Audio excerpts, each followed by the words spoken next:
nós estamos de volta e nesse nosso novo vídeo nós vamos falar um pouco sobre a relação de trabalho, o que ela significa, quais os tipos de trabalhadores que nós temos. Então é importante para nós iniciarmos esse nosso bate-papo entendermos que quando nós usamos a expressão relação de trabalho, nós estamos nos referindo a qualquer trabalho, a qualquer labor, qualquer atividade que tenha como objetivo justamente o sustento, que tenha o objetivo suprir as necessidades básicas de uma pessoa, certo? Então, quando eu falo relação de trabalho, eu estou falando de um gênero, certo? Da qual nós temos espécies próprias, sendo a relação de emprego uma espécie de relação de trabalho, certo? É bom nós nos atentarmos que toda relação de emprego, ela necessariamente é uma relação de trabalho, mas nem toda relação de trabalho será necessariamente uma relação de emprego. Por quê? Porque nós temos os trabalhadores que são os trabalhadores que não são subordinados, como por exemplo os trabalhadores autônomos, os trabalhadores eventuais, e temos outras figuras também que são espécies de trabalho, de relação de trabalho, tá? Então, como exemplo de relação de trabalho, nós podemos citar o estágio, certo? Ele não é uma relação de emprego, mas ele é uma relação de trabalho no qual o objetivo é a aprendizagem daquele estagiário, é a sua inserção no mercado de trabalho na área de sua futura atuação, de sua futura profissão. Nós temos ainda, como relação de trabalho, os empregados públicos, certo? Quando eles são estatutários, ou seja, são regidos pelo estatuto da sua respectiva categoria, há uma relação de trabalho. Observação, existem alguns funcionários públicos que são seletistas, que, portanto, têm uma relação de emprego, de um trabalho que é subordinado nos moldes da CLT, certo?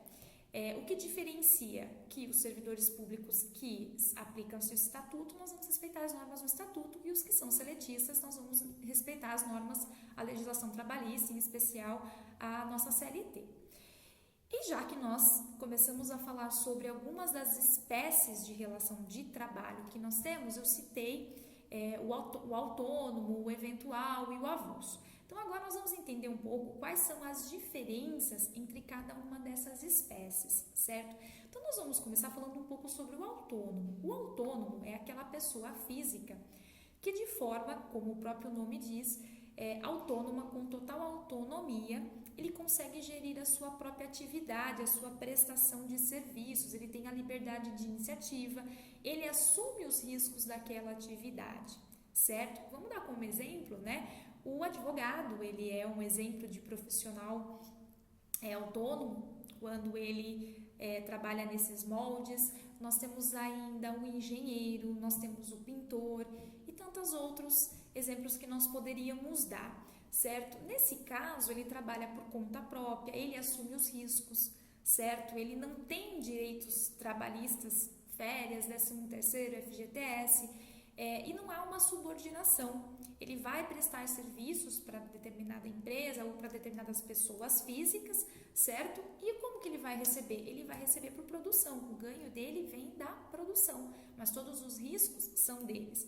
Ah, mas vocês podem perguntar, mas há subordinação? Porque em alguns casos há contrato. Sim, o que haverá é a subordinação aos termos contratuais, mas não a subordinação como ocorre no trabalho subordinado que nós temos previstos na nossa CLT, certo? Aí nós temos em seguida o trabalhador eventual, que ele também não é empregado, certo? Ou seja, nós temos aqui uma situação em que também não há os nossos direitos, né? Vamos assim dizer, os nossos direitos trabalhistas aplicáveis, certo? Que eles são aqueles trabalhadores, aquelas pessoas que elas são eventuais, elas são esporádicas e é relacionada a um objetivo determinado, a um episódio específico, tem um tempo determinado, certo? Elas não vão com a habitualidade e elas não estão relacionadas à atividade fim da empresa, e sim à atividade meio. Então, vamos dar um exemplo, né? É o jardineiro que vem uma vez por mês até a empresa para poder deixar tudo ali bonito e de acordo com o paisagismo e assim por diante. Ou como um outro exemplo, o técnico que 2 vezes por mês vai para fazer um reparo no ar-condicionado ou no computador. Esses são os trabalhadores eventuais, certo? Relacionados a um evento certo e determinado, e não há uma habitualidade, nem tampouco os demais requisitos de uma relação de emprego.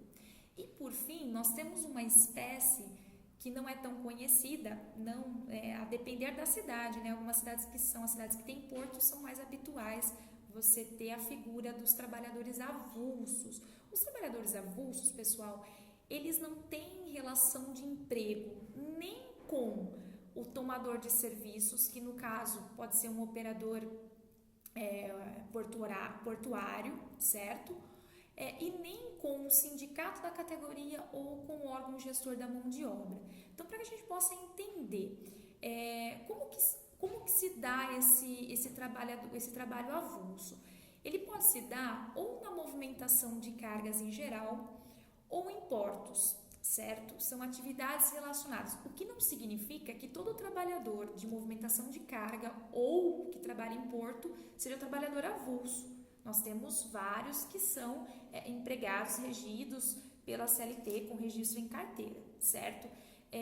O que acontece? Nesse caso, o órgão gestor da mão de obra ou o sindicato da categoria, ele vai treinar esse trabalhador, vai fazer um cadastro dele, e quando um determinado prestador de serviço, um determinado tomador precisa daquele trabalho, ele vai prestá-lo, certo? Ele vai ali e vai prestar a sua atividade, certo? Ele pode estar prestando a atividade para vários tomadores ao mesmo tempo e pode até ocorrer que seja com uma certa habitualidade, certo?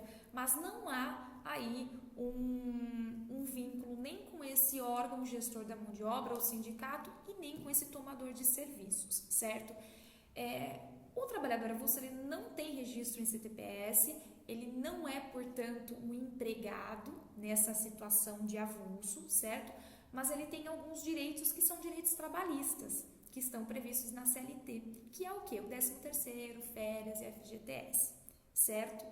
Em relação às espécies de trabalhadores, nós conseguimos falar um pouco brevemente de cada uma delas, e no nosso próximo vídeo nós vamos falar um pouco sobre a relação de emprego, quais são os elementos que caracterizam uma relação de emprego e um pouco sobre a figura do empregado e do empregador.